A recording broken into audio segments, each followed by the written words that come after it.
Ang paglilingkod sa bayan ay tunay nga magandang hangarin, pero kapag ikaw ay nagbabayad o nanghihingi ng bayad, ito ay hindi na paglilingkod sa bayan.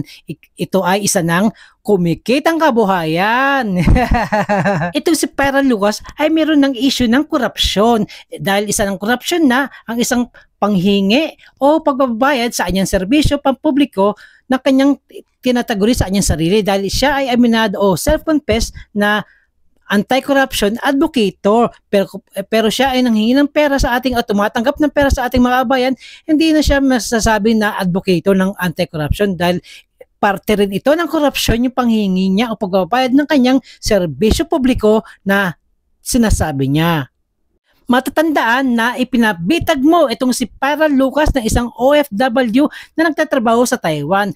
Binayaran niya si Pera Lucas o dahil humingi ito sa kanya ng 80,000 o 80,000 pesos para daw matulungan ito sa kanyang problema sa kanyang lupain. Pero ang siste, after niya maabayad ng 80,000 pesos, hindi na ito nagparamdam at wala rin namang naibigay na tulong katulad na kanilang napag-usapan.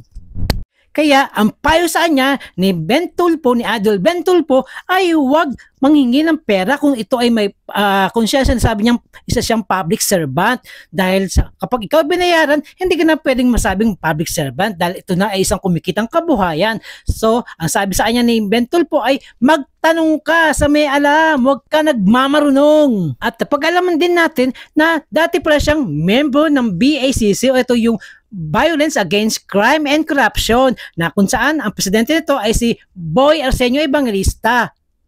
Sinipa siya ng BACC dahil sa kanyang malasadong gawain dahil merong nagreklamo mag-asawa na sila daw ay hininga ng pera nitong si Pera Lucas. Sounds like Pera Lucas meaning mukhang pera. Ang sabi ng mag-asawa, sila ay lumapit kay Pera Lucas para matulungan sila sa kaso ng kanilang anak na mapabilis ang kaso nito sa DOJ. Pero hiningan sila ni Pera Lucas ng 2.2 million pesos. Pero ang naibayad lamang ng mag-asawa ay 1.2 million pesos na binayaran nila in 3 installment plan. O 3 bigay para mabuo ang 1.2 million pesos. Makaraang makuha yung pera na kanilang naibigay ay hindi na rin sila nito natulungan at lalong hindi na ibalik yung pera nilang 1.2 million. Kaya ito ang naging basihan ng BACC para sipain ito si Pera Lucas bilang membro at coordinator ng Central Luzon. Kaya naman itong si Pera Lucas ay nagtatag ng kanyang sariling grupo, ito yung UPAC. Upang maipagpatuloy ang kanyang advokasya daw na anti-corruption advocator. Pero ang totoo, ito ang kanyang kumikitang kabuhayan.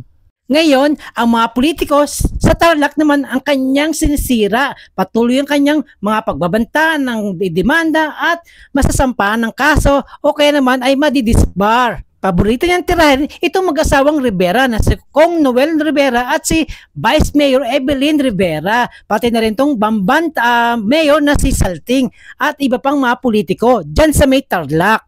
Pero kung inyong matatandaan, nung panoon na mayora si Alice Goo dyan sa may Banban ay hindi niya ito tinira o kinantiman lamang.